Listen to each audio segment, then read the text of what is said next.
Like and subscribe to my channel and click the bell icon to get new video updates. Fed Chair. Hot jobs report shows fighting inflation will take time. Powell has been sticking to that message for months.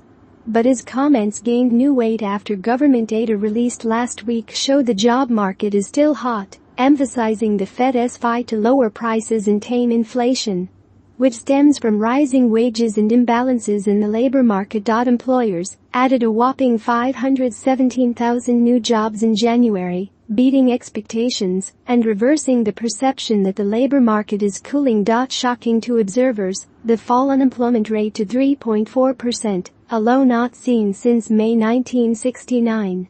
We didn't expect it to be this strong, but it shows you why we think this is going to be a process that'll take a lot time. Powell said at an event hosted by the Economic Club of Washington, D.C. 2 days before this report was released. The central bank increased interest rates for the 8th straight month, moving the Fed's interest rates between 4.5 and 4.75%.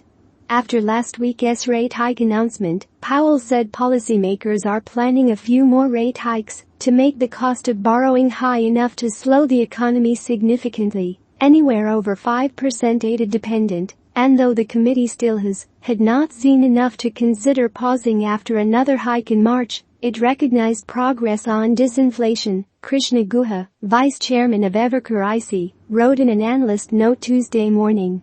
Unfortunately, the January jobs report is going in the opposite direction, suggesting the economy may be more resilient to rate hikes and bolstering the case for a hike beyond March. Some economists and Biden administration officials welcomed the April jobs data Friday as a hopeful sign that the economy can avoid a recession and inflation can fall further while the job market expands. In his State of the Union address Tuesday night, President Biden will likely address the state of the economy without weighing on interest rate policy. And while consumer spending is declining, particularly when buying goods, it is still strong enough to underpin expectations for modest economic growth this year. On Monday, Goldman Sachs lowered the probability of the U.S. economy sliding into a recession in the next 12 months from 35% to 25%. But there is also a second worrying scenario. That the Fed's pain in defeating inflation comes for the job market.